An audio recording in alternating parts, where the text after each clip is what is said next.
these screens, it's a plot to drop the IQ. Fighting amongst each other over rumors that don't like you. Prefer us trapped in melancholy with the wood ones, the holly suggestions that obliterate to camouflage the folly. Attempted mental robbery, executed sloppily. The hypocrisy, this mockery, and walk the talk with me. Put the hands up to touch the Akasha, cause you know deep down there's something bigger than your wallet.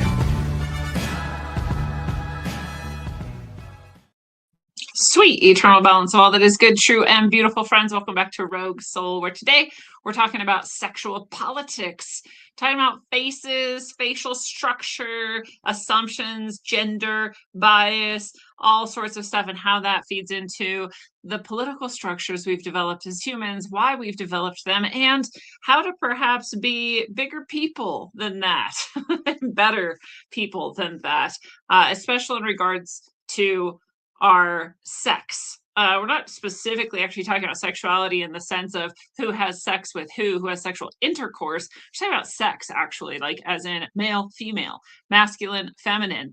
And so we're going to get deeper into that today and look at all the ramifications. It's a fun exploration down a rabbit hole not many people go down. So I'm glad you're here with me to travel those pathways. And so without further ado, let's jump into it. We've got roguesoul.org here for you to go to for my books, to receive one-on-one healing or coaching and talking, tarot, and more. For you to check out the books that I have written over the years.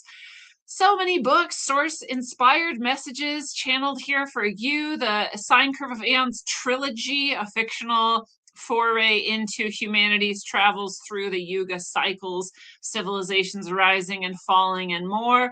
All of this here for you on the site. You can also listen to the books on Audible. You can get them on Barnes & Noble, Amazon, etc. Check out the shop where I've got powerful orgone, beautiful Orgo Lotus votives, as well as pillars for you. Powerful spiritual tools to uplift your prayer, your meditation, your inner connection, your spiritual channel and skills, and more. That's all there in the shop. You can also check out if you would like to donate to what I do. There's a donation of support here below wherever you're watching or listening. There's always the crypto option, PayPal, I think, and some of the other ways to donate. But because some people just wanted to straight up use their credit card, I put it here in the shop. It's just a donation of support. It's in multiples of 10.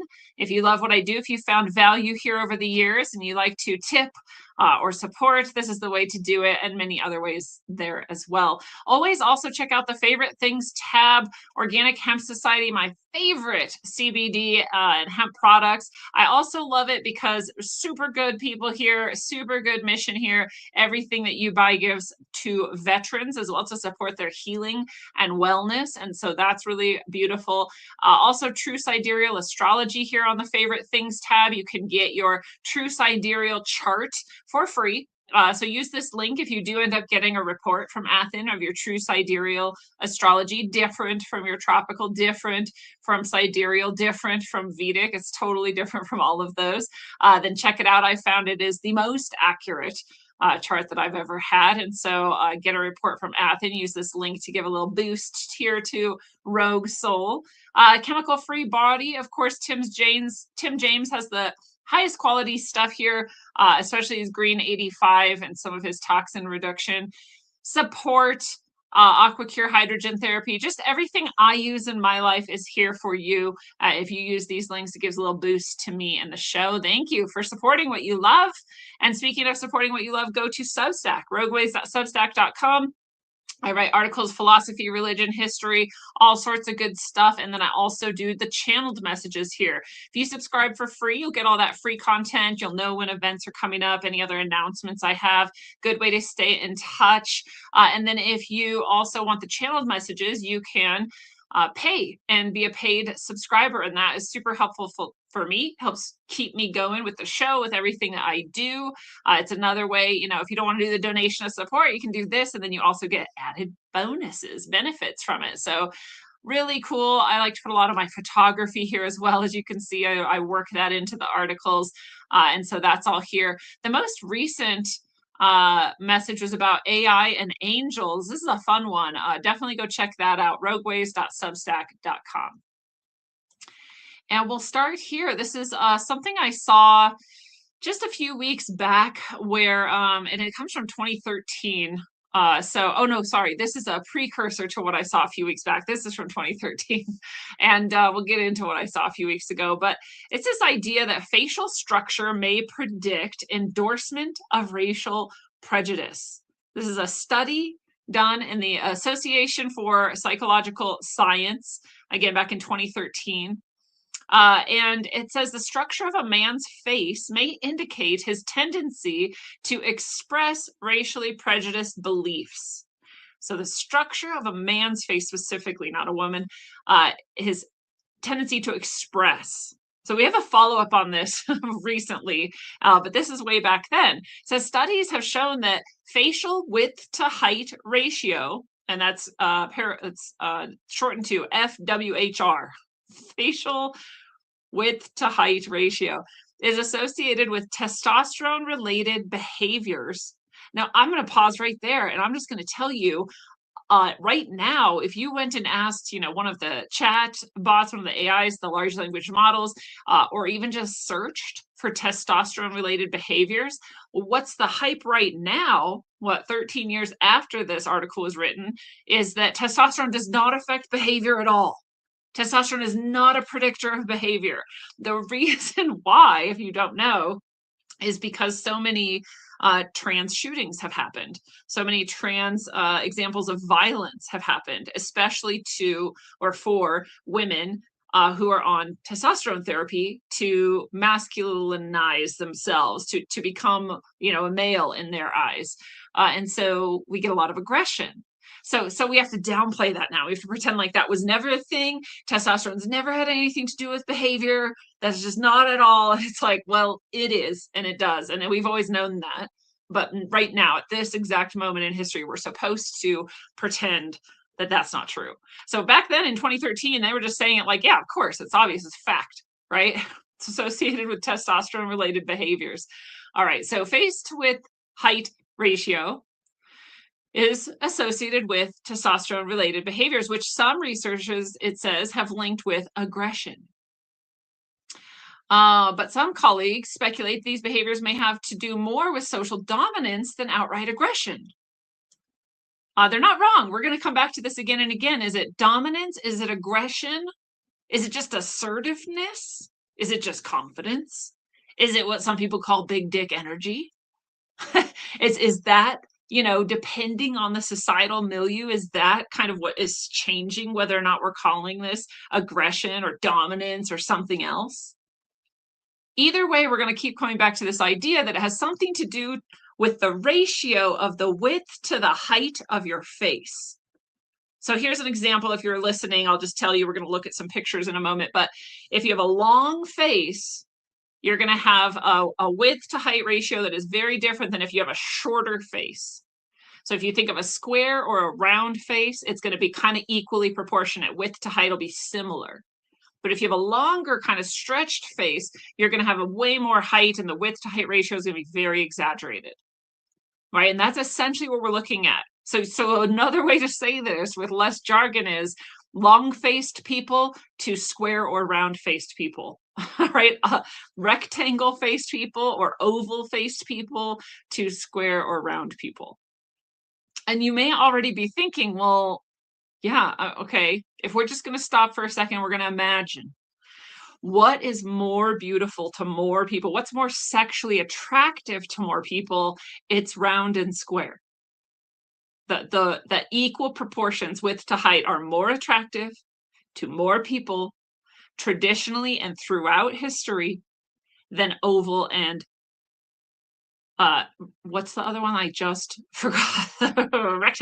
Rectangle, right? The longer faces are less attractive than the more compact or equal ratio faces. So even if you're just like not aware of anything, you've never thought of this, you could think of people who have been considered attractive or people who Hollywood has, before now, I'll tell you, because right now we're into this whole thing of like making really strange looking people into stars. But traditionally, throughout most of our life and most of history, you can see the people who've been stars, the people who've been models, the people who've been promoted as the sort of paragon of beauty, right? Those people have had square and round faces, tended to. Sometimes someone who's like super good at something or whatever, people will just be like, oh, they're so beautiful, even if they're not quite the traditional beauty standard, right? But it turns out geometry is actually the majority of what our brain recognizes as beauty. Ratios and geometry, fractal, the golden ratio, that spiral you see, phi, right? The 1 to 1.21 or whatever, like these sorts of things are actually what our brain finds beautiful, whether or not we've been conditioned, whether or not we find like a social sort of pressure to go one way or the other. That's traditionally true. So our brains automatically find beauty in geometry and spatial relationships, and traditionally a square or a round or an equal width and height sort of face is going to be more beautiful than a long face. I've always had a little longer face. I didn't realize that's what I didn't like love when I was young, and I was like, I'm ugly, which I'm not, I'm beautiful, but you know what I mean. When I was young, I was like, everything about me sucks. It was that longness of my face. It's a little bit longer, right? And so I don't have that very, very like, compact, round, and perfect square face. And most people don't. I don't even know if that's true, but it seems like, the people who have truly beautiful faces are not that common. But the closer you are to that beauty standard, the more likely people are going to be to find you beautiful. So we're talking about not that. We're talking about, does the face shape actually have something to do with your personality, your behaviors, and your expressed racism? So keep that in mind. That's what they're going after here. So it says these behaviors, it says, may have to do more with social dominance than outright aggression. Researchers decided to examine the relationship between face width to height ratio and dominance in the specific context of racial prejudice.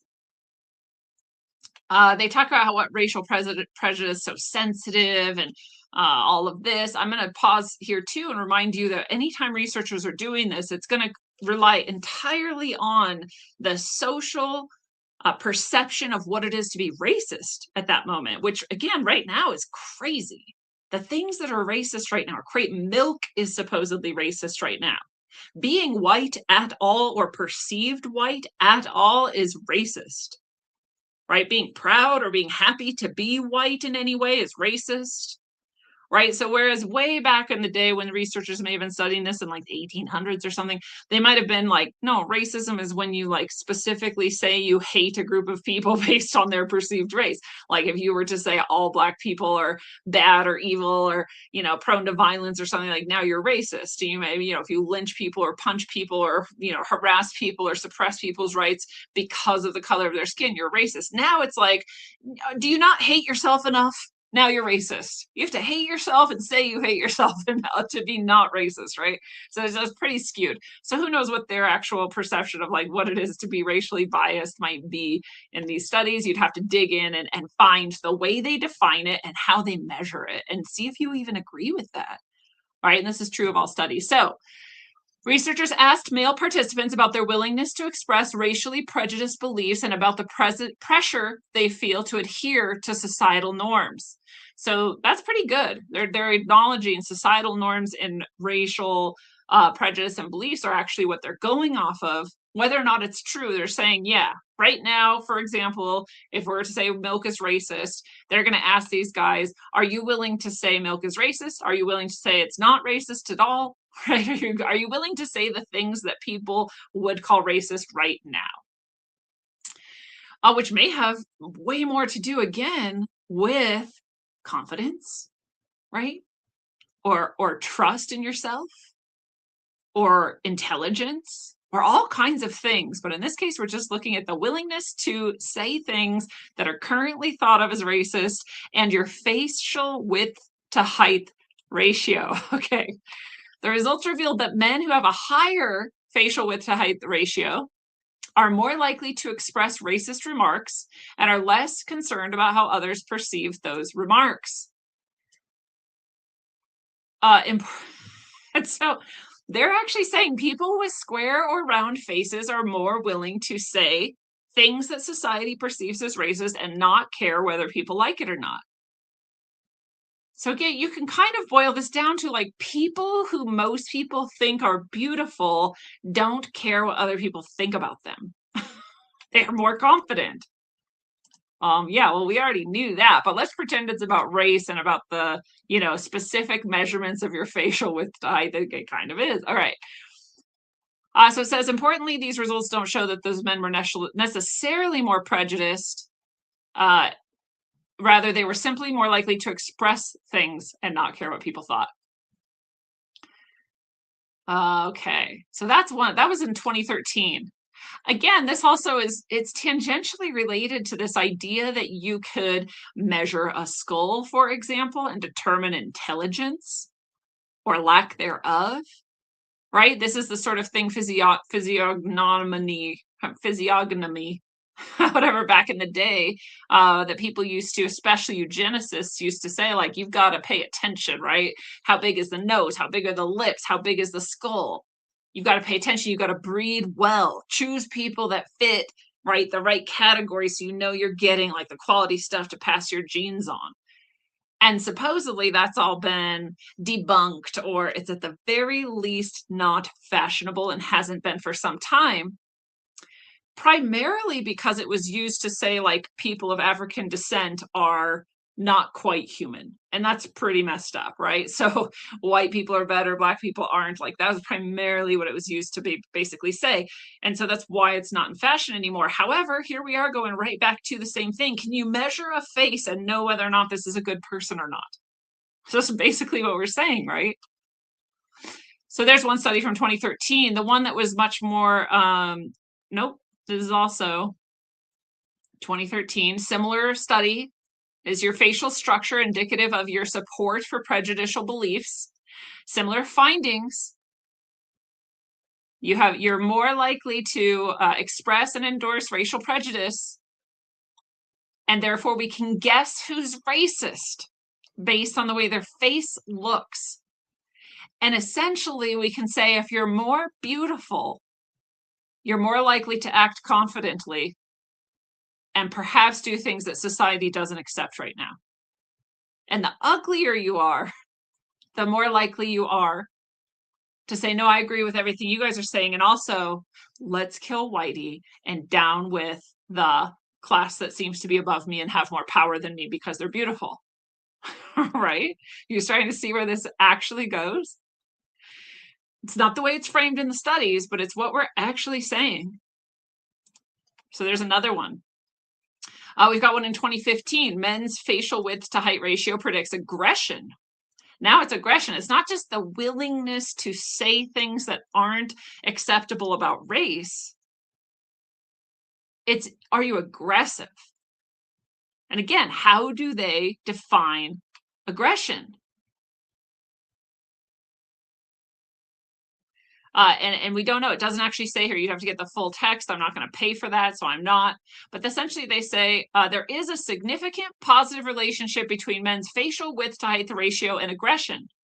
Same thing. They're saying if you have a square or round face, which is traditionally beautiful, you're more likely to be aggressive. Really, again, it's not even most likely true. The way they're measuring aggression might literally be assertiveness or confidence. It just depends, right? Because this is such a subjective thing. What's aggression? Are they literally saying that these people like were willingly just like scratching the face off of other people and punching everyone and just subduing people and like screaming into the sky with their power? I mean, that's aggression, right? But in these types of situations, aggression might be they're willing to say what they think and not care what others think, and that's aggressive, right? So you got to dig into that sort of stuff, and that is basically what they're saying here. This is from 2015. We have this now from 2017. How components of facial width to height ratio differently contribute to the perception of social traits. Again, obsessed with facial width to height ratio here. They're unwilling to say square, round faces, oval, and you know, a rectangle.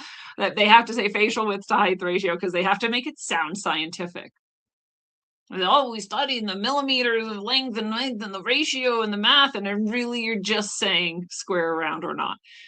So it says facial width to height ratio is a morphological cue. That just means it's a physical trait that you can identify by looking at it and that it tells you something.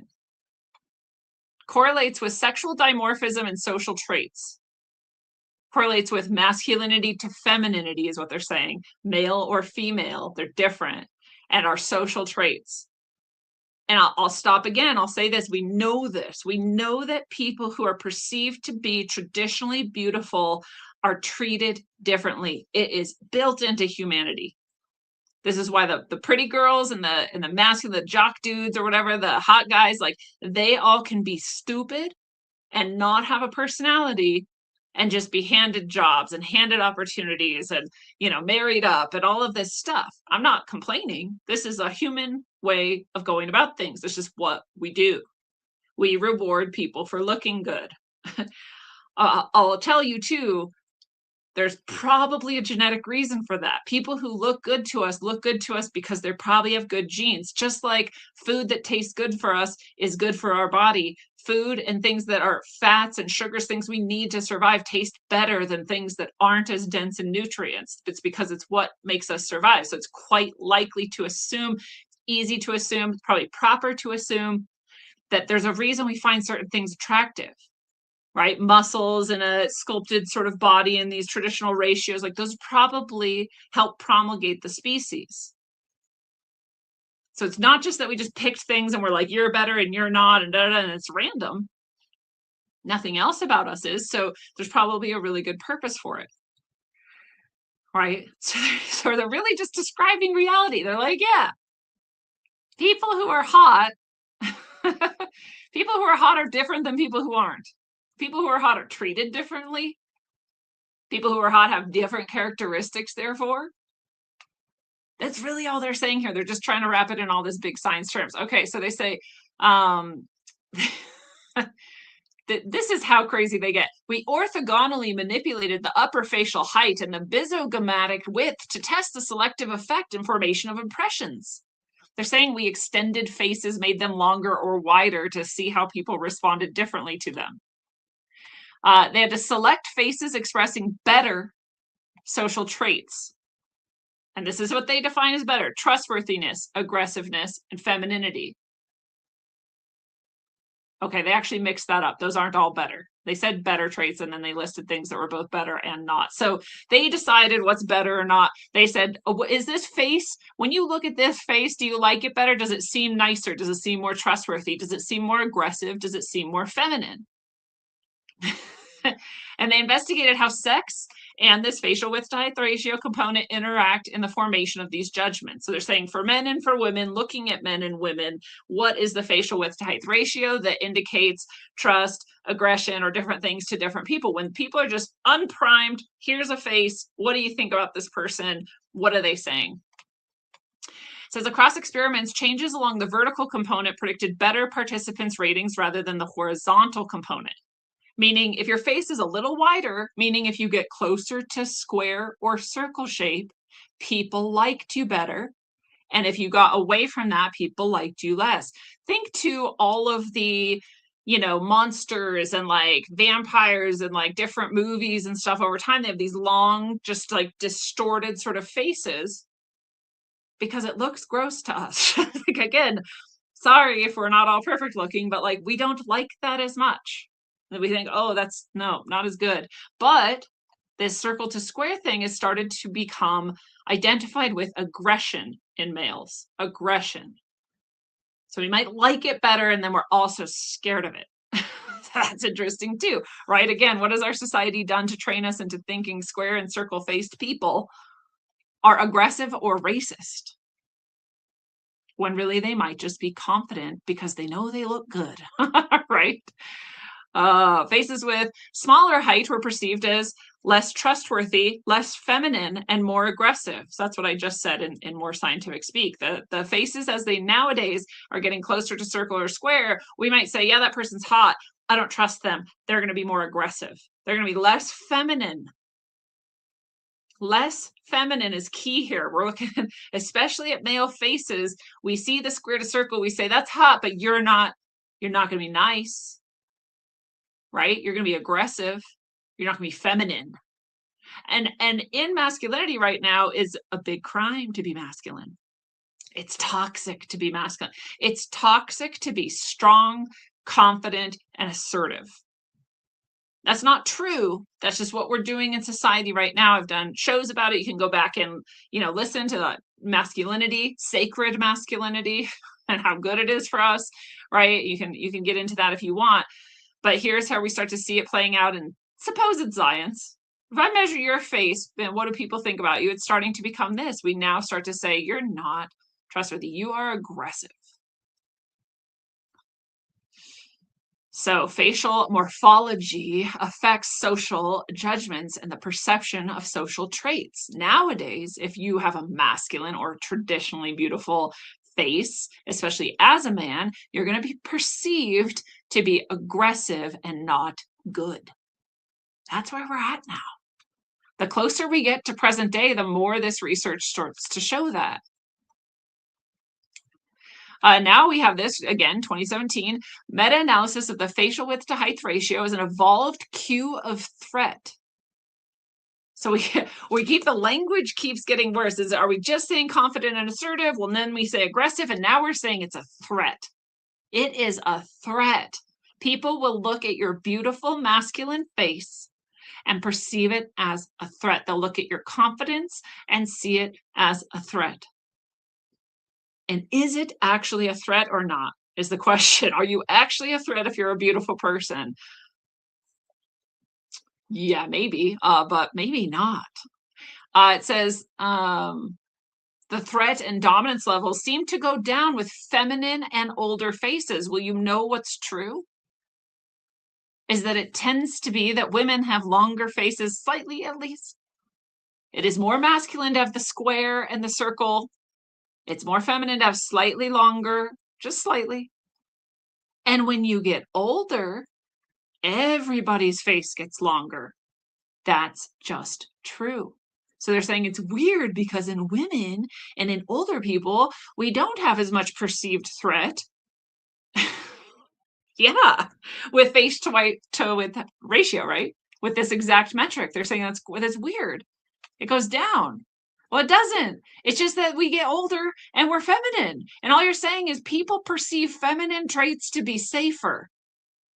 And that doesn't mean they are. It means they perceive them to be right now. And we watch this change over time and get worse and worse, where we're getting more and more into what's traditionally masculine is bad and aggressive, and what is feminine or old, therefore weak. Both categories, you can perceive that as weak, is safe. If you're weak, you're safe to me. If you're strong, you're not. That's what it's saying. This is actually worse than whether or not any facial structures actually indicate any kind of aggression or whatever. It's worse that we perceive it as more and more dangerous as we're going right now. Very recently, hyper recently, in the past less than 10 years. So that's getting worse. So again, we have another study. This is 2022, getting even closer in time, right? It says tracking sexual dimorphism of facial width to height ratio across the lifespan, implications for perceived aggressiveness, finding the same thing. Finding that also for young adult male faces, the essentially square to round face, facial width to height ratio is a cue to aggressiveness. They're saying for men who haven't been feminized, or men who have traditionally masculine looking traits that are also perceived as beautiful and therefore have traditionally been placed as more valuable people, that they are dangerous. We perceive them as dangerous. They're aggressive, they're a threat, and over their lifespan, they become less so. Why? Because their face gets longer. Which is another way of saying, as we see you get weaker, we accept you more. If you're a weak person, we're cool with you. If you're not a weak person, you're a threat to us. This is what society has in its subconscious right now. All right, so that's 2022. So the closer we get, the more we're saying this. And now we have live science. Again, this is all the way back in 2007. where perhaps the soyification and then these things we're going to talk about too, maybe they really started to take root like right before then. Definitely the 90s were big on soy, right? That became soy milk and all this stuff was sort of injected into probably everyone was taking birth control. We have all of these phytoestrogens and things, and that's when women say good mate traits in effeminate men. 2007. Women see traits that make a good husband in male faces that tend toward female. I'm going to guarantee you that if you did this study 100 years before, that would not be the case. That would not be the case because we did not have this huge effort to demasculinize and to cause effeminate features and traits in men. And we didn't have this huge, burden of social conditioning on seeing anything masculine as a threat, as it's toxic, right? We didn't have this massive effort to just thrust females and women up into living alone, being a boss bitch, not having kids, like being very masculine actually, and therefore seeing men as threats, especially because now we're competing against you women. Women's competitive urges, they're just as strong as men's. They're usually directed towards other females, but in our society, we've created this situation where now men are also to be competed with. Everyone's our competitor now. We are never safe unless we're with weak people. This is what's going on in the subconscious of our psyches right now in Western civilization in the modern world. All the way back to 2007, at least, we're seeing like, yeah, we want the weak men. Give us the weak men. They're easier to control. They're easier for me to feel safe with. They're easier for me to not always feel competitive with. It's crazy because in the olden days, you would have said, no, give me the strongest man. I need to chill out and take care of these babies. I don't make you food. I'll take care of you, whatever you need, but I need the strongest man I can find, right? That's not scary to us. It's not aggressive to us. That's the one who could protect me. Let's go. This is my best shot, right? Let's go. Now it's the other way. We're like, well, man, I got to compete with the whole world. I at least need a man who's weak so I can keep my edge, right? Do what I need to do. That's crazy. This is why women are all crazy right now. All right, so that's back then. Again, it's not just me. It's proven. No matter what your facial structure started as, you be square and round as a baby, and then as you go, it gets longer and longer and longer and longer, and you're perceived as older and subconsciously, at least, weaker. Right. So this is a known thing. I'm not making it up. Here we see the energy. And here is a picture, I should say, of some of what we're talking about, the facial width to height ratio, right? If you're going to have a rectangle, you want it to go across your face horizontally. You don't want the rectangle going vertical up and down from chin to forehead, right? You want it going ear to ear, if anything. You want a wider face if you want to be traditionally beautiful. I'm not saying anyone can actually change this, but if we're just looking at like, what are people going to define as more beautiful? That's going to matter. So we see all of these expressions of that and different facial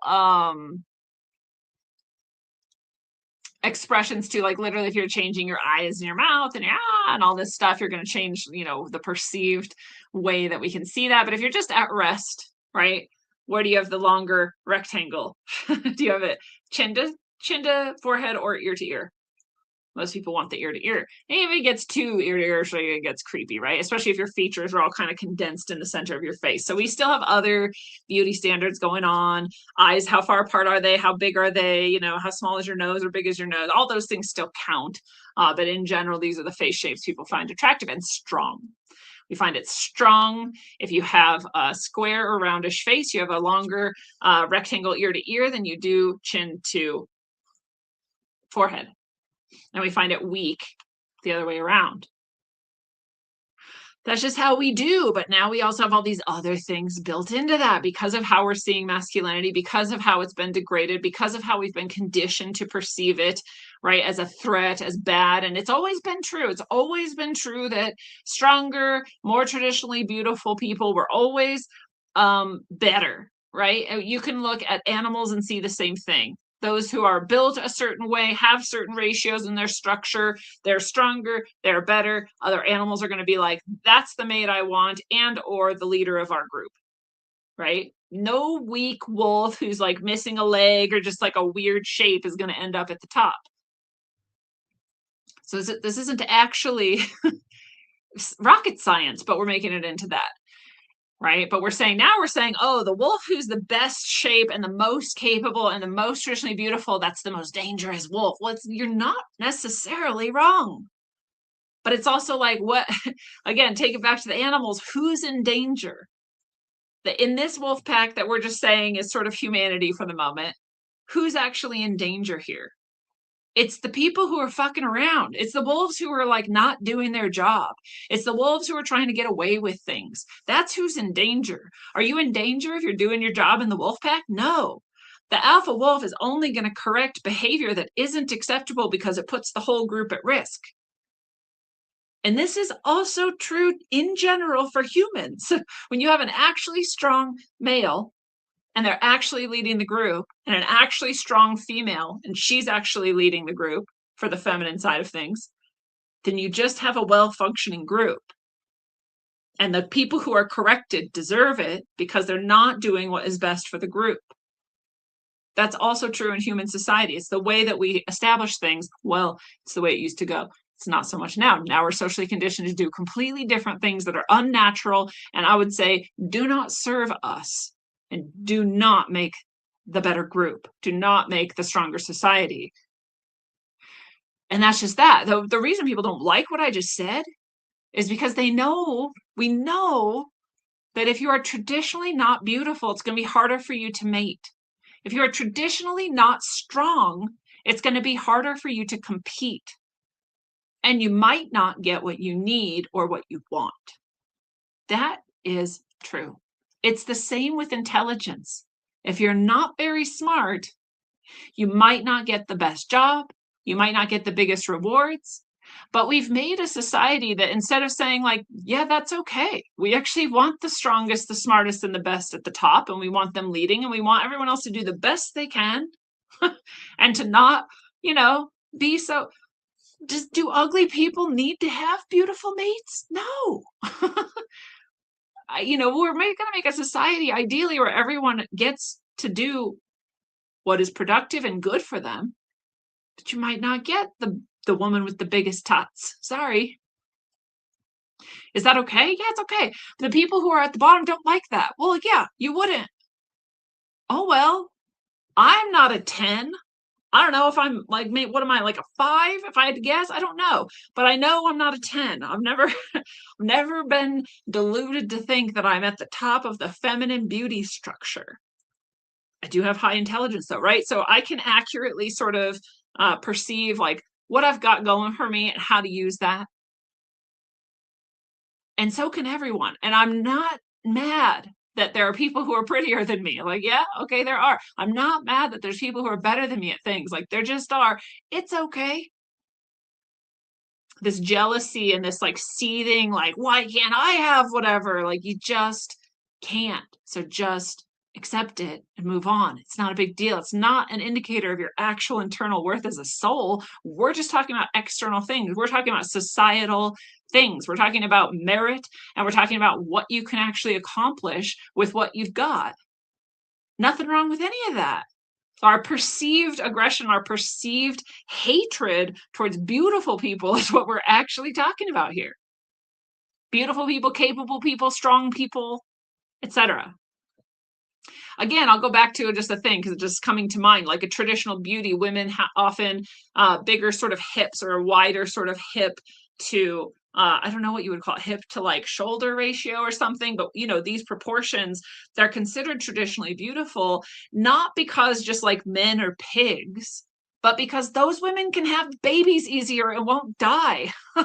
You're going to have this baby now, and this woman's actually going to be able to breastfeed it, carry it, and like she could get it out of her, loins easier, like because of this ratio. It's traditionally beautiful for a reason.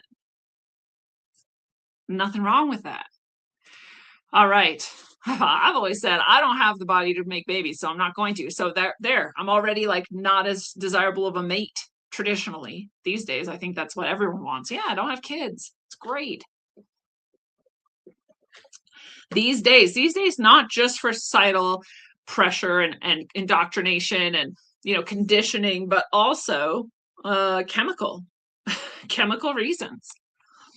A lot of these too, are they intentional? We could talk about that. Or have we been intentionally feminized? Well, yes, I'll say unequivocally yes. But even if you didn't go down that route, you could still at least notice that everything about our modern society has feminized men and made women toxic feminine. All of it, again, whether intentional or not. So we have the old Alex Jones are turning the frickin' frogs gay. He's not wrong. They are turning the frogs gay. Atrazine induces complete feminization and chemical castration in male African clawed frogs. This is what he was talking about. This is from 2010. And atrazine is something that is a pesticide applied around the world and has been therefore definitely put into our food and our water supply. If it feminizes frogs, it feminizes humans. It feminizes everyone. It is a xenoestrogen and it feminizes people. Remember, this is another reason why we're not supposed to talk about that testosterone and estrogen and progesterone and all of our sex hormones actually do affect our mind, our mood, our behavior, our aggression or lack thereof. We're not supposed to talk about it, A, because trans, and we're not supposed to connect the dots there, but also because they don't really want you to figure out that you've been intentionally feminized and reduced in your capacity and made weaker and less stable, not just as an individual, but also in your romantic relationships, and especially as family units, and then especially as a society, because it goes from the ground up. Each person has to be well, and then you have to be well in your relationship, and then you have to be well in your family, and now the society can be well. It starts at the ground up. They don't want you to connect all that, right? So yeah, it's done intentionally, but even if it wasn't, we have these endocrine disrupting pesticides like atrazine, and they all tend to do the same thing, even if it's not atrazine, and that is it tends to be a xenoestrogen, causing the feminization of men and the toxic feminization of women. And it's doubly so because as men become less masculine, women become more masculine, subconsciously or otherwise, to sort of make up for it. We're not safe, so we've got to compete with everyone now, so here we go, right? But also they're getting the chemicals too. They're getting their hormones disrupted too. So we're having the toxic traits of our overwrought hormones, and we're finding men are less masculine, so we are also stepping up and we are also becoming more masculine. It's this deep dysfunction, right? And so we look at faces that are traditionally beautiful and we say, no, not those, because we have to be stronger now and we have to fight to survive now. And things aren't balanced anymore. We can't rely on our mate or our family or our society anymore. So no, you're a threat to me. You're an aggressor. You're stronger than me. You're stronger looking than me. You're more beautiful than me. You're going to do better than me. So I have to identify you as a threat. Your facial width to height ratio indicates that you're a racist bigot and an aggressive threat. See how it all works? So there it is. We also have this study, because people will say, oh, just because atrazine affects the frogs doesn't mean it did that to people. Well, we do have studies that confirm atrazine's effect across a range of species, including humans. The demasculinization and the feminization of male gonads is evident. Atrazine shrinks testicles, reduces sperm count, and can even make males grow ovaries. Think about all the situations women have right now of like polycystic ovary and fibroids and endometriosis, and all of these are like an overgrowth, essentially. too much growth is happening. Well, when you have all this estrogen, all these xenoestrogens, phytoestrogens, and atrazine, and all these sorts of things in your environment, you're going to overgrow all your sexual energies physically, right? And otherwise, maybe. And you might have all of those sorts of things. It's sometimes shocking to me how straightforward and simple it all is, and how much we have to complicate it all for no real reason. So yeah, demasculization is occurring. Over feminization is occurring, not just for men, but also for women. And all of this talk of width to height ratios of face, it comes back to this. At the root level, at the subconscious and otherwise. We have more studies say demasculization and feminization of male gonads by atrazine is effective across all vertebrate classes as well. By the way, you're a vertebrate. And then we do, back in the day at least, even as recently as 2015, we used to acknowledge there's an effect of your behavior with testosterone. If you give women testosterone or you give men testosterone, they're going to act and behave differently. Well, you can turn that around and you could say if you take testosterone away from people, they're going to act differently. We have this thing in society, a lot of women who are confident and assertive know it best. Men, I think, can also acknowledge it if given the chance, that just assertiveness is considered aggressive. I don't know how many times I've been told that I'm aggressive. I could definitely be aggressive. Yeah, I got some hood in me for sure. I've got a past that can prove it for sure. But when I'm told that, I'm never actually being aggressive. I'm just saying what I think. I'm saying it without adding smiley face emojis, right? I'm saying it just like here's the just truth that I'm saying it confidently. I might be looking someone in the eyes. I'm not padding it with anything. I'm not like, well, some people think, and then maybe if, and then. I just say women are being masculinized and men are being feminized. And people are like, you're aggressive. I'm like, no, just saying something isn't aggressive. Just saying something that's true isn't aggressive. If I said it while leaning towards you with a fist raised, while snarling, after having punched you in the head, now you can tell me I'm aggressive, right?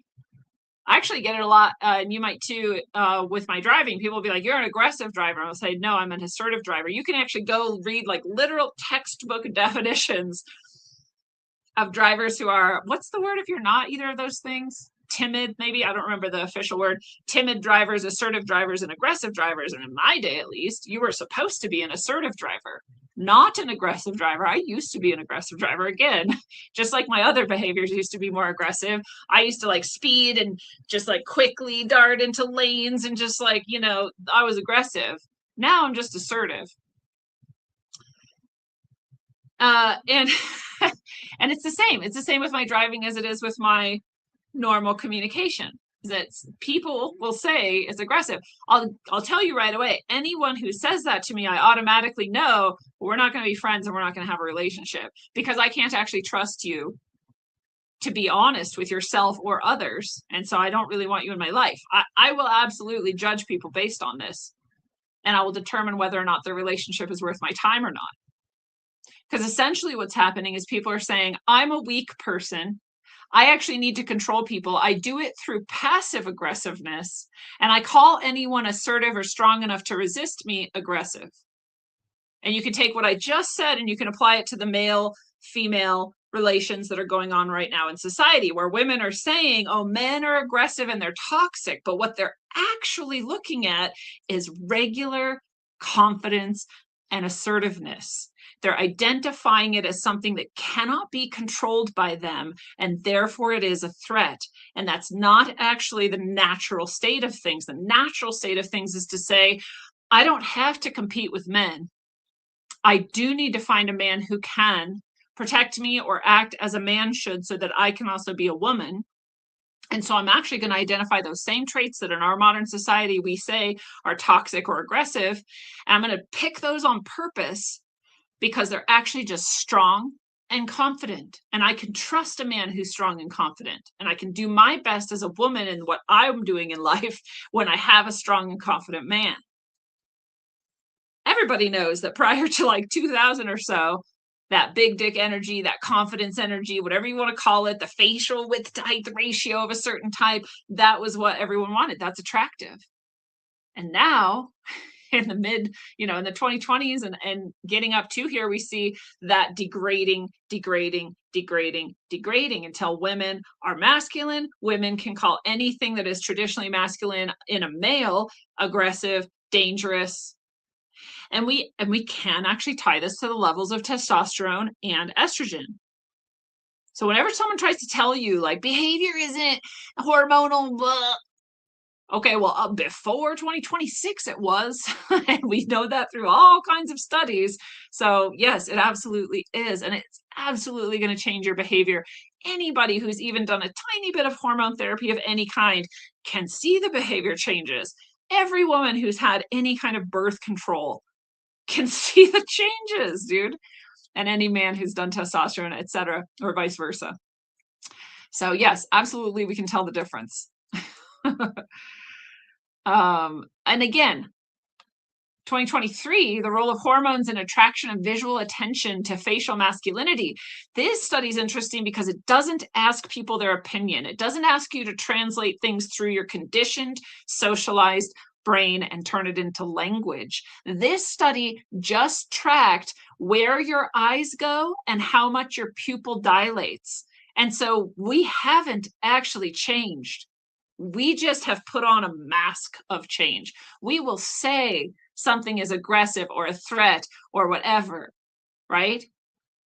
We will say that. We may even choose our mates now based on how feminized they are because we find that to be less of a threat and we need to be in control as women, right? But when they actually studied where your eyes move and whether your pupils dilate, you're still attracted to the masculine guy. Your face still goes, your eyes still go to the face that is square around. You still go to the rectangle that's ear to ear instead of the rectangle that's chin to forehead. You still like the traditional traits of masculinity, and reverse, men still like the traditional traits of femininity. But you might not be able to say that in words because you've been so trained against it. Perhaps again, mostly subconsciously, mostly indoctrination, mostly in media and social cues.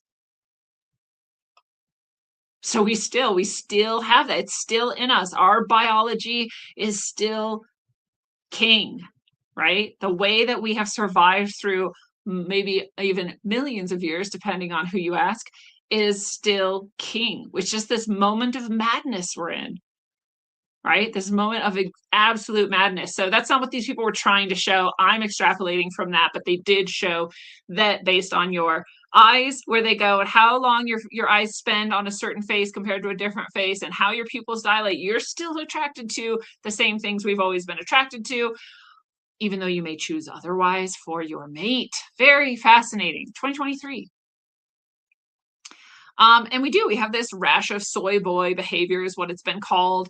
People will go on and on about, oh, it's not soy, so I can't, right? For the same reasons that they say that hormones don't affect behavior, even though they do. But yeah, it's soy. It is not just soy. It's atrazine and these things. It's all the different chemicals that are disrupting us in our endocrine systems, our hormonal systems. It's all the xenoestrogens, which include Wi-Fi and radiation. It's the phytoestrogens, of which soy is one of them. It's all these things combined. And yes, I just brought this up on a winning report, I think a week or two ago, where they are saying now 60-year-old men have higher sperm counts and testosterone than teenage boys. Because 60-year-old men at least had a childhood that wasn't so saturated with all these xeno and phytoestrogens and all of these endocrine disruptors. And so they got to build up a good base. But these teenage boys didn't have a chance. They were born into the darkness, right? They're the bane of our existence, pun intended. They are not going to be given a chance to be real men. And it's sad. It's not just sad. It is so wrong, it's unjust, and it's going to create a weaker human race. Like, we hope trad wife and trad life and all of this traditional stuff comes back so that humans have a chance in the future. We hope that people give into the face that their eyes actually dilated more for and they spent longer looking at, because it might give us a chance in the future. We hope that we recognize all this destruction and demasculinization as a problem, as the lowering of testosterone and sperm count is a problem for men. And that feminized men is not a success of society, it's a failure of it. And it was intentionally thrust upon you, or at least accidentally saturated to the point of where you couldn't get past it. At the very least, but I'll say intentionally so, because that's what I believe. We have all these, this is funny. This is just it was like a magazine cover, I think, of all of like the late night hosts for a while. It's like Noah, what's his head? And God, I don't know these people's names, Seth something, people's names I used to know. This is the late night crew, Jimmy Kimmel and all of these. And it's saying, yeah, they were saying, look at all these great men we've got in late night. But other people were like, those are all the soy boys. They're not. They actually have higher testosterone and sperm counts than our teens. But these are all the men that have agreed to act out in public, that mask that we put on that pretends that masculinity is bad, women should be masculine, but men should be feminine, and that that's the best way for society to go, and that that's somehow better for us. And that anything traditionally masculine is actually the reason why everything sucks. I would say the reason everything sucks is the opposite. It's because we've stopped honoring masculinity and femininity in men and women separately. All people have masculine and feminine. I hate having to say shit like this. It's like so obvious that it's stupid, but I know there's stupid people that'll be like, women can be masculine and men can be feminine. Yeah, obviously they can be. But traditional femininity is there for a reason. Women have it for a reason. It's a natural expression of our biology and our hormones when they're in a state of balance for a reason. And same with men. But we have these soy boys. We have these I'm sorry to pick on whoever this is, but we have these men who have very weak musculature or no musculature. That, I don't know if you remember, that was also promoted as attractive for a while. Again, I think it was starting in around the 90s and on. And what's amazing to me is, as much as they've promoted that and this like skinny boy ethic and like wearing skinny jeans as boys and like these types of things, like not being masculine and not being musculature and, you know, all of these things, women will still want the who's the actor who plays Reacher, and he's just in this movie that just came out called War Machine, and he's like this like giant muscle guy, and like traditionally that's actually what women want. Women are going to watch him and the guy who played Aquaman and Thor, right? These men, they got the face to height ratio, by the way. They got the square / round. They got the, you know, block thing going on, but they also have the muscles. And women can pretend all they want that they want the skinny, non-masculine, non-muscular guy. But again, it's not actually true. It's not actually what they're attracted to. It is what they're choosing for social reasons and for social pressures. So we have all these soy boys. We also have the cuck face. The cuck face makes you into a feminized face. You open your mouth wide. Remember when we were saying different expressions can change your face to width height ratio? You are intentionally showing women, look, I'm feminized. Look at me, I'm feminized. I'm not a danger to you. And you do cuck face. It's a big, open, wide mouth. I'm sure you've seen it. If you can't see this on my screen right now, I'm sure you've seen that. That's cuck face. We say it's cuck face because it's actually apt. You know, to be cuckolded means that your wife would be cheating on you, and that maybe you even know about it or watch it and enjoy it. You're a cuck. Right? You are a feminized man. In actual healthy masculinity, you'd be like, no way, you're my woman. You can't have anyone else but me. That's what you would be like, right? But the cuck, the person who intentionally feminizes themselves, does cuck face. And it changes your face to width height ratio. Good God, I can't keep saying these words.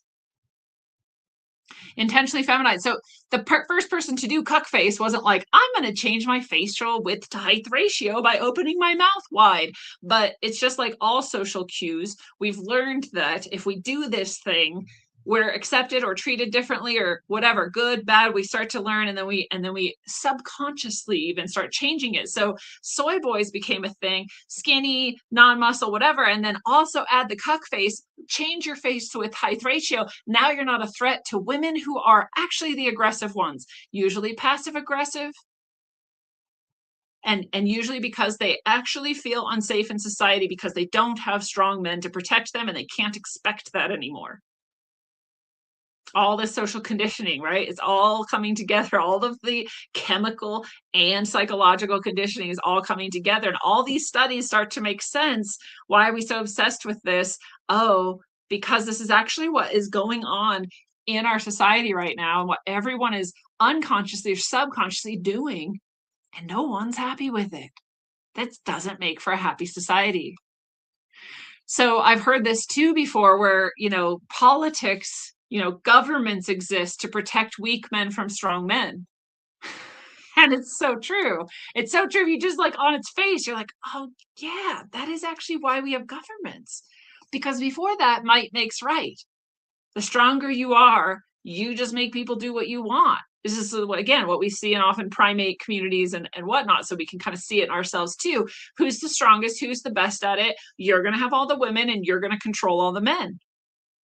You're going to tell the men what to do. You're like the alpha wolf. You're going to correct them when they do something that doesn't serve the group. And it's not actually corruption. It is actually like, I'm not saying humans should do this. I'm saying like it makes sense as a way to structure things. But that didn't work for us anymore. And there are definitely corruption and abuse and all this comes into it. So we try to mitigate that by having government. And now weak men can have power. Weak men who aren't good at life can have power now. And ooh, do weak men love that. Just like women, right, love to control, love to be the borderline personality, cluster B sort of stuff, because deep down, nobody wants that for themselves. But I don't feel safe in society unless I'm in control of everything. And so I'm going to control you either externally, obviously, or passively, passive aggressively, right? We'll always think whenever you hear passive aggressive, just focus on the aggressive part. Just because it's passive doesn't mean it's okay. It's still aggressive. It's still controlling, right? And so weak people like things that make them able to have strength and power, even though deep down, I don't think they do. I think it's all mental. It's a construct.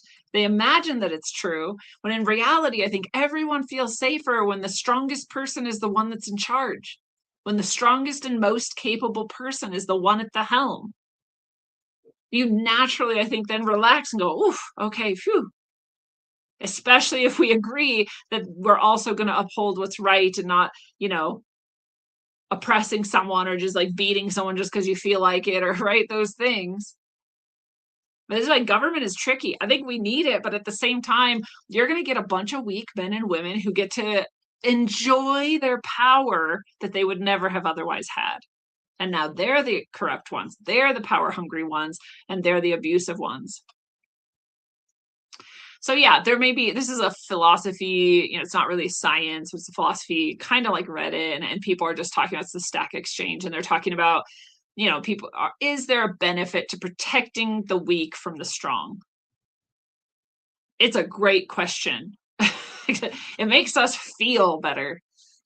Does it actually produce more happiness? Does it actually produce more longevity or more cohesive society? A more successful, however you want to measure that, right? There's more money, or more people have more of the money, or how are you going to measure it? Does protecting the weak actually produce that? It is a question worth investigating more. But at the very least today, we're just going to acknowledge politics exists to protect weak people from strong people, and that's the end of it. That's the entirety of it. That's all it's there for. That's what the government is. Yeah. That's what the government is. So that hot people don't just own everything, and that ugly people don't just suffer under them. That's what government's for. Oh, I hear the leftist in my mind. That's why I'm always responding to it on these shows and saying, yes, I know someone's going to say this because I used to be that. So it's still there, right? And it's still like, what makes them ugly? I don't know. There's actual ugliness. It's objective. I'm not mad.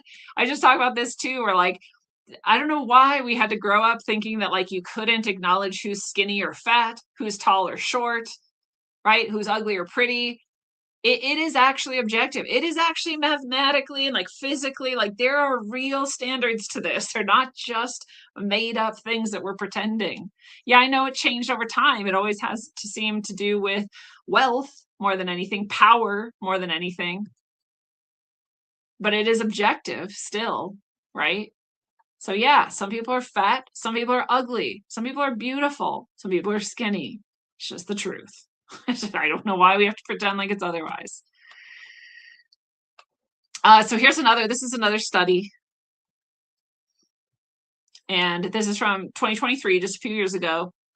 And it says, something to prove, question mark, manhood threats increase political aggression among liberal men. Literally, to translate that, it's saying weak liberal men become more politically aggressive when they perceive or are perceived to be less masculine. Weak, non-masculine, liberal men are politically aggressive. So what I just said, right? Government exists to protect weak people. And here is a study basically proving that. So this is so interesting to me because like there's also liberal political liberals tend to be the less masculine, the soy boy, that sort of being man. And then more traditionally masculine men tend to be conservatives. That's just a thing that tends to be true, right? We're not saying it's good or bad or whatever, it's just true. But then people are always like, man, Republicans aren't very aggressive. They don't really like try very hard to get a lot done or like da da da. But Democrats, man, liberals, like they go for it. They're like, let's make it illegal to question votes. Let's open borders. Like, let's just be radical, right? Whatever it might be. And Republicans are like, well, let's think about this for a while. Like maybe we don't want to do it and whatever. This is like, if you are just looking at the surface level of our political divides, which again, we all know is like very, very much intentionally presented to us in a certain way, but that doesn't mean that it isn't then how people actually follow through, right? Just because it was intended to be this way doesn't mean that it's not how people have actually begun to be. So manhood threats increase political aggression among liberal men. Who is politically aggressive and therefore oppressive of anyone who doesn't hold their views? Liberals are. Who is aggressive and therefore oppressive to anyone who doesn't hold their views? Women who have become masculinized and do not have strong men in their lives. I just described all liberals, by the way, in those two categories. And those are the politically aggressive people. These are not the people you would look at their face and be like, oh, that's the aggressive person, because you're trained to see traditional masculinity as bad, traditional femininity is bad, and these things is good. These more recent, intentionally masculinized females and demasculinized males, those are good. That's how that works. All our studies show it. They just map it, they just like code it, and they just kind of hide it behind language. They're not actually saying what I just said, but you can find that, you can extrapolate that from what they are saying. So yeah, now we have toxic femininity. And again, even saying that is not what's accepted in the mainstream. It's not what society's reflecting back at us. Toxic femininity, I did an episode on it, I think like 4 years ago. It's just now starting to be a little bit more slightly what you might call mainstream, and they're only in what you would then be labeled as like far right extremists, even though it's just like what a liberal was in 84. Then you might start to see toxic femininity. But in general, especially on the left, especially in demasculinized male and masculinized feminine populations, which tend to be left, there is no toxic femininity. That's not a thing. There is only female oppression. It is eternal and has always been there. Men have always been aggressive and out of line. They've always been oppressive, and women have always suffered under them. That's the only truth in the left. And so they don't even understand toxic femininity. They don't even allow that it is possible. If a woman is toxic, it's because men, right? If a woman is toxic, it's because society. Just like if a person is a terrorist, it's because the US made them into it. And if a person is stealing, it's because capitalism made it hard for them to live. There is always the excuse, and all the weak people get lifted up and all the strong people get suppressed. That's on the left, right? I'm not saying the right's perfect or whatever. I'm saying this is what you see in our society right now. So yeah, perceived weakness in men leads to aggressiveness, passive aggressiveness especially, manipulation, and control in women. This is very, very suppressed. You can hardly find anybody who's looking at this, talking about it, identifying it, but it's true. Okay, and if you find it, it's usually as like, well, radical right-wing people are saying that this is happening, but it's not. That's how you can find it. Oh, I guess I'm radical right-wing, right? So we also then have in connection with this cluster B, this masculinized femininity and this demasculinized masculinity. We have this dark empath. People are starting to talk about this more, and it's pretty fascinating. It's very much in the line of the cluster B stuff. Cluster B, by the way, again, is it's a psychological lens to look at people who are have pathological levels of behavior or ideology, or not really ideology, but their self-concept and the concept of the world, right? Is cluster B. If you are personality disorder is cluster B, narcissism is cluster B, sociopathy is cluster B, psychopathy is cluster B. That's not how everybody will identify cluster B, but especially before the 2020s, that's essentially cluster B. It's on those spectrums. And so these are people who, again, are exactly what I just described. They're actually so weak within themselves that they feel like they have to control everyone else. If you've never known a narcissist or a personality disorder person, like, God bless you. You have no idea. If you're just a person who's generally pretty honest and, makes mistakes and learns as you go and tries to be a better and better person, like, you have no idea what these people are capable of. It's horrifying. It ruins lives, especially if a narcissist or a personality disorder person who is unregulated is raising a child. That child's going to be screwed. They're going to have the least ability to feel confident and capable and loved, right? And this is all not physical abuse. And you couldn't even, most people identify it as mental or emotional abuse, but it is. And unfortunately, we've been conditioned as a society to accept it and to let it be, and to allow these people into our lives and to allow them to behave this way. And again, for the same reasons that leftists think that all terrorists are created by US aggression and all people who steal are victims of capitalism, and right? Anyone who does anything wrong is actually just the victim.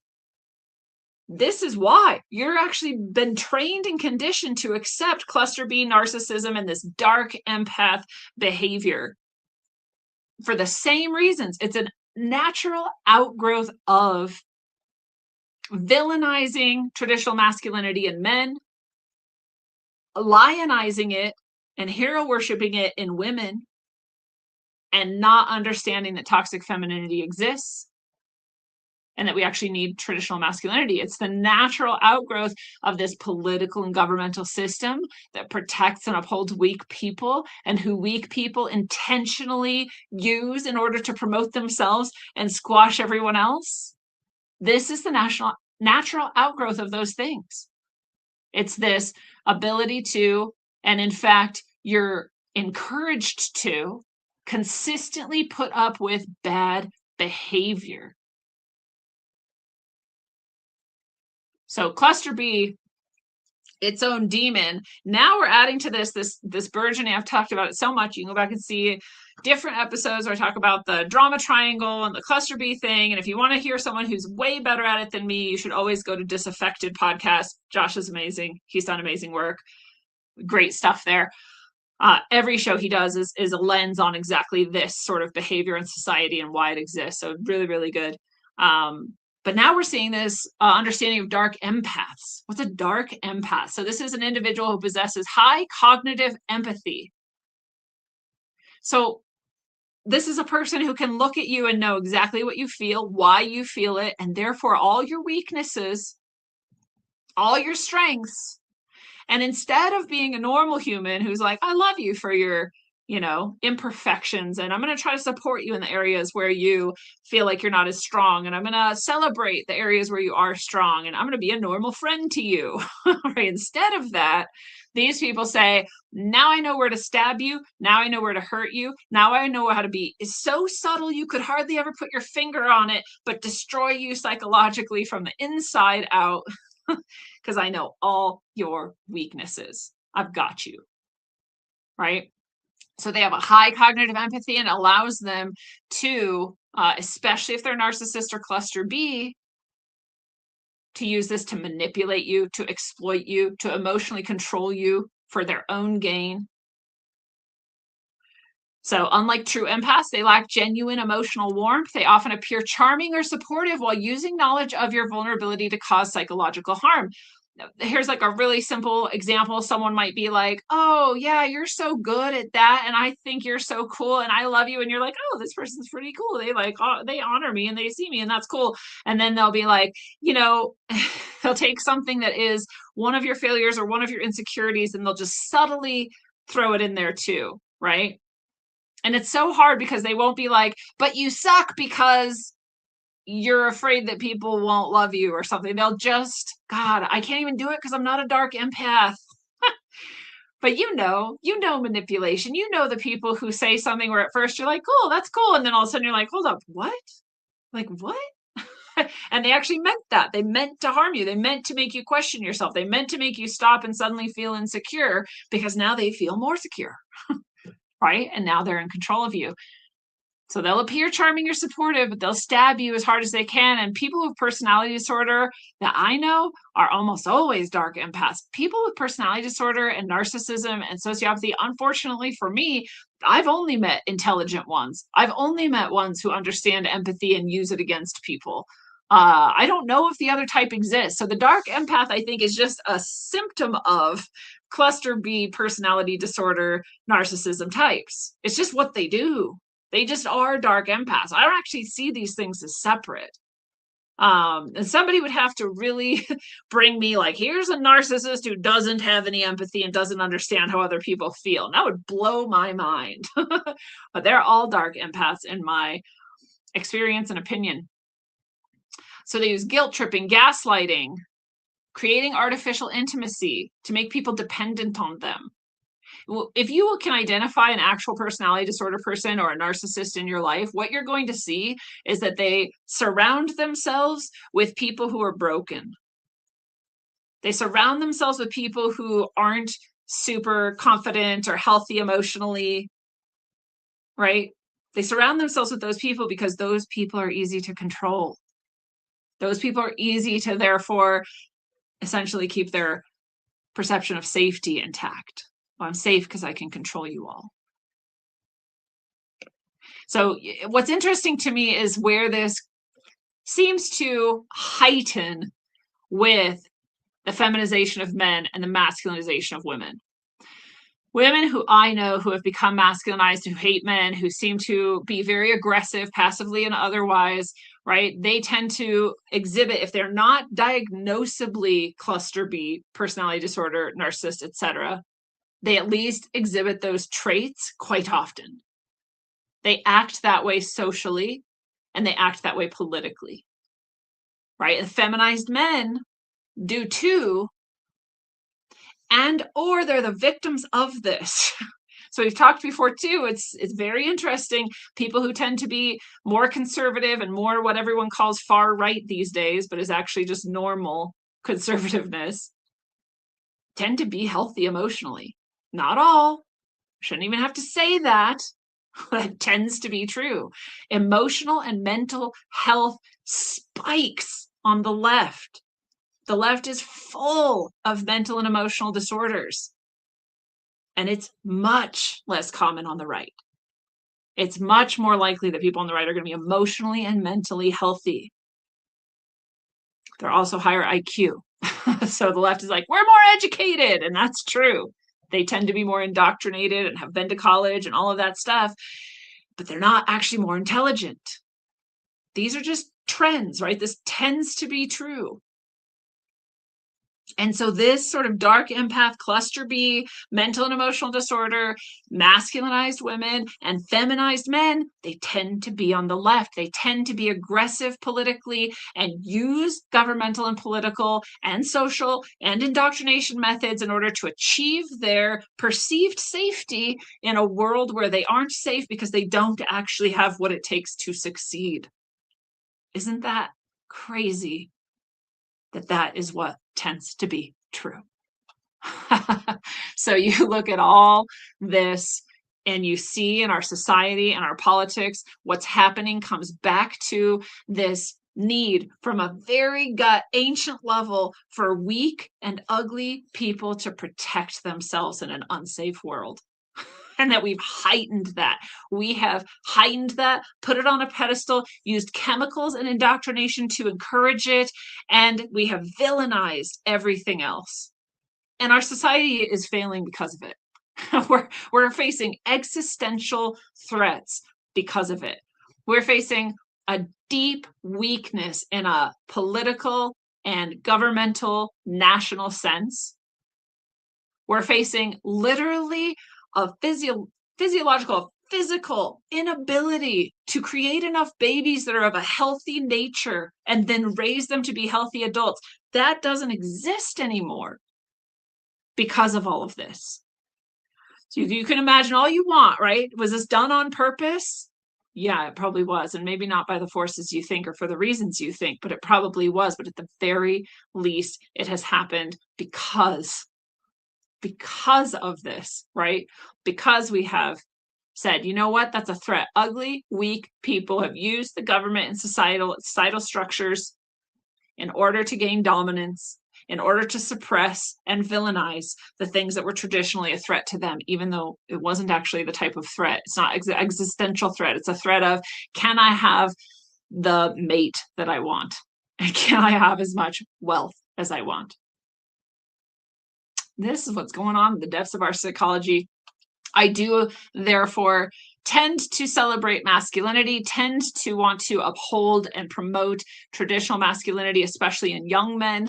I want more and more positive masculine role models for men. Otherwise, we get the Tates of the world, right? Andrew Tate and that, not great, but it's serving a need that men actually have of like, what is it to be masculine and how do I do it well?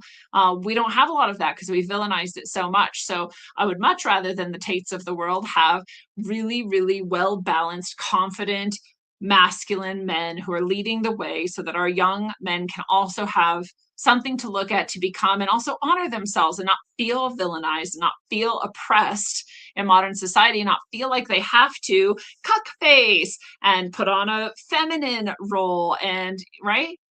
Drink the soy and act like, oh no, I don't need muscles. It's cool. And yeah, I'll sit with my legs crossed so that you don't feel threatened. Don't worry.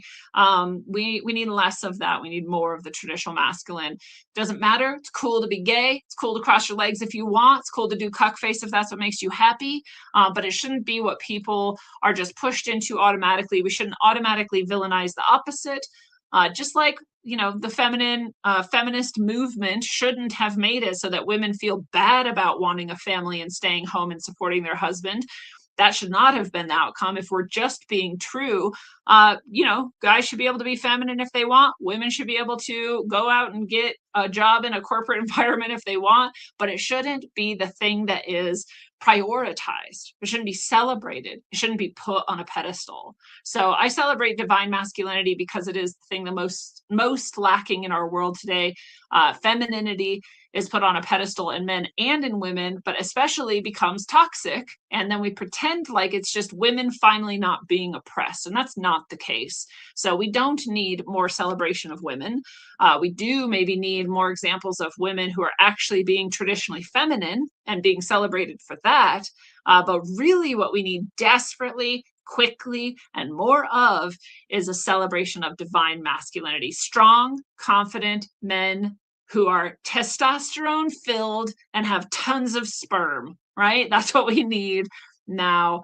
And more of that. I have an episode from 2021 called Divine Masculinity, a Celebration and Recall. And so if you want to get deeper into just the attack on the masculine, you can do that. I have toxic femininity. If you want to get deeper into just toxic femininity, you can find that episode. I have plenty on this over the years, but I just most recently had been assaulted with the face width to height ratio and pretending like that makes you racist, or we can guess who's racist, when really what we're saying is we can guess who's confident. We can guess who's confident, and we have villainized confident, regular masculinity to such a degree that it's destroying our society. So I wanted to touch base with that. I want to remind everybody that divine femininity is actually feminine. It is not masculine. It doesn't go out and control everything. It sits back and allows. It lets someone of higher strength take care, and then it takes care of them, right? And divine masculinity does go out and get it done. It does go out and do that. It does say, I will protect at all costs women and children and that which is innocent and needs protection, which is divine femininity. And when you have those two things in balance, you are more at balance. Your family that you create, because you're a man and a woman who can, is more in balance. And then that ripples out to your community and then your society. You don't have this misuse of government politics. You don't have this dwindling of testosterone and sperm. And you have a strong and comfortable, happy, balanced world. Starts right here with you. You are the one who can start it. So until you know that and know your own power and choose to stand in your divine nature, travel well, aim for balance, and always look inside first. Mwah.